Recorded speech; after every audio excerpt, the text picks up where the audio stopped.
یو شمېر خوستمېشتي او په خوست کې د تیاتر مشر سلطان محمود خیرخوا وایي چې ندیمه په خپل تمثیل کې ډیره برلاسې ده او په ډیر جرأت سره یې د ټولنې ناخوالې په تمثیلي بڼه په خوستواله لهجه وړاندې کړي.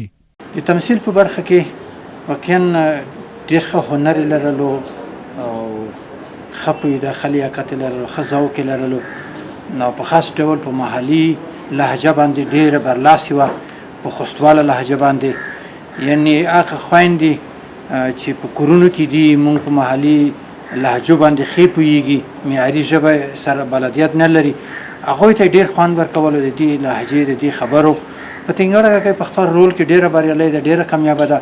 که دوی واقعا د لوړو ممثلینو سره د ښو ممثلینو سره کار وکړي لکه مامنون مقصودي صاحب، همداسې نور ښه لوړ با استعداده ممثلین چې موږ په خوست کې هم لرو او په کابل کې هم لرو، هغوی سره اشنایي پیدا کړي، هغوی سره کار وکړي، ګډ شریک کار وکړي.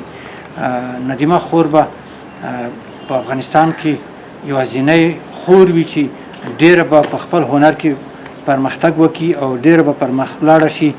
زه دې ته ښه ژوند غواړم، لا بریالیتوبونه ورته غواړم. په تنګړه کې چې خپل نوم یې ندیمه ده، هغې چې کوم رول ادا کوي د ټولنې دپاره هغه هم ډېر ګټور ده. بیا خصوصا د خوست د کوم چې کلتور ده، کوم رسم رواجونه دي، په هغې دپاره بیخي زیات ګټور ده. هغه د خپلو پروګرامونو ته یا خپلو خبرو ته ادامه ورکړي چې نوره هم د ټولنې د اصلاح طرف ته وشي. زه په خوست کې یو دوکاندار یم. کله چې په تنګړه کې مو کومې خپرونې یا کومې ویډیو چې مو دې ول دی ډېرې په زړه پورې وې، لکه ځکه چې موږ پښتانو ښځو ته هغه څه دی نه لیدل، دی ور وښودل چې پښتانه څه کوی شي. هغه د پښتنو ښځو دپاره دی اسانه کړه، پښتنو ښځو دپاره د ډېر څه نه څه خدمت وکړو.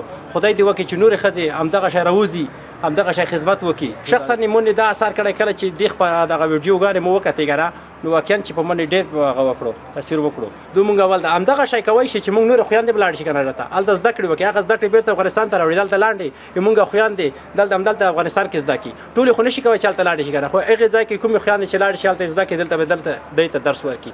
خوستوالو د پښتنو دپاره دغه یو درس دی که فکر وکړي چې همدلته مکتب ووایه، دې غذا نه لاړ شه، بورس نه خارج ته، خارج کې لوړې زده کړې وکړه تر څو زموږ ملک په مخ لاړ شي.